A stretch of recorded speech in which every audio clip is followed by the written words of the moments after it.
ठीक है छोटी, तू यहाँ बैठ, मैं अभी आता हूँ। रज़ाक भाई क्या हुआ, आप बहुत परेशान नजर आ रहे हैं। बिशारत भाई, आप तो 5 वक्त के नमाजी हैं। आप नमाज पढ़ के मेरी बहन के लिए दुआ कीजिएगा कि मेरी बहन की आंखें ठीक हो जाए और वो सारी दुनिया देख सके। रज़ाक भाई मैं नमाज पढ़ के जरूर दुआ करूंगा, लेकिन नमाज तो आप पे भी फर्ज है। आप भी नमाज पढ़ें और दुआ करें, इंशाल्लाह अल्लाह पाक जरूर सेहतयाब करेगा। या अल्लाह, मेरी बहन की आंखों को ठीक कर दे मेरे मालिक। बेशक तू ही शफा देने वाला है।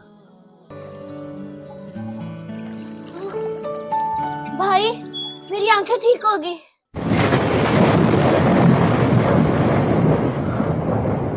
या अल्लाह तेरा शुक्र है।